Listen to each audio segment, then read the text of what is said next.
Он чувствовал язык, как никто другой. Он знал теорию языкознания хорошо. И, естественно, если бы возможность была бы что-то лучше сделать на основе кириллицы, он бы это самый первый бы сделал. Педагог, автор словарей и учебников по ингушской грамматике, общественный деятель. Ибрагима Оздоева по праву называют родоначальником ингушской филологической науки.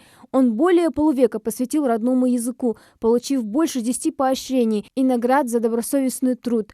Он вместе с Салманом Азиевым первый взялся за составление грамматики ингушского языка на основе кириллицы. Конечно, это была очень сложная работа. Им дали 2 года составить письменность на кириллице.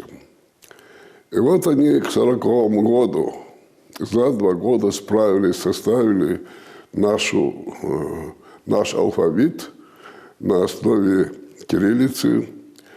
А этого было мало, надо было написать грамматику, преподавание, изучение ингушского языка. Надо было создать кадры, которые преподавали бы в школах, методисты. Методическая литература нужна была. Ко всему этому они вдвоем подключились, стали работать. В 1941 году началась война.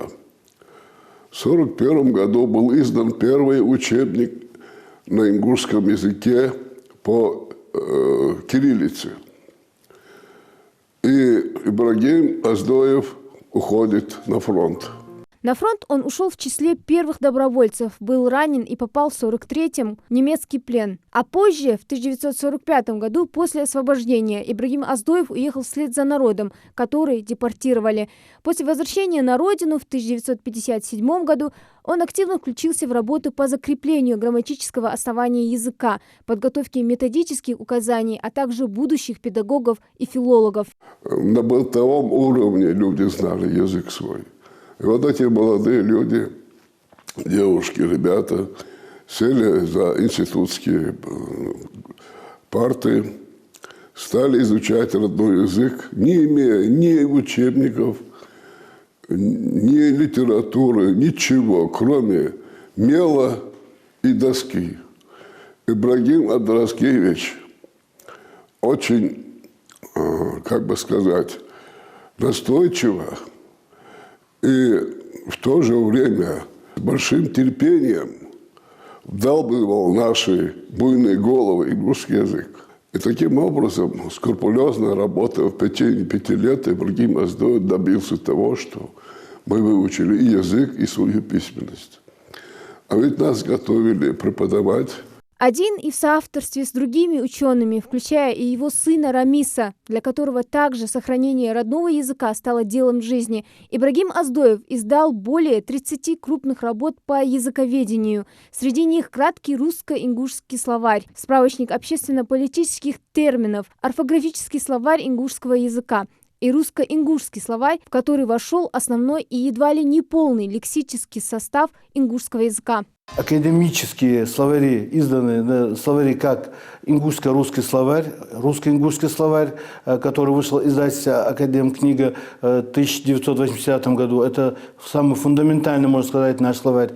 Кроме того, несколько раз изданы орфографические словари, издана учебная литература, им выпущена для вузов и для педагогических училищ. Это было очень значимо, потому что в первые годы восстановления республики, в 50-60-х годах, в основном у нас учителя были со средним специальным образованием. То есть фактически, можно сказать, сегодняшняя ингушская грамматика, но ее отцом является Ибрагим Оздоев. 13 лет по крупицам скрупулезно создал словарь, это сегодня библиографическая редкость, который включал в себя 40 тысяч слов. Все, что было написано после, это пишется все на основании этого словаря. Ибрагим Оздоев был в числе самых выдающихся ученых ингушского народа. Его окружали самые живые умы того времени, плеяда ученых, интеллигенция, те, кто внес весомый вклад в становление и сохранение национальной культуры. Он общался с такими людьми, которые значимы сегодня. Это Хамзат Асмеев, это поэт наш. Жамалдин Яндиев – совершенно уникальная личность. Это тоже человек, который у нас бывал.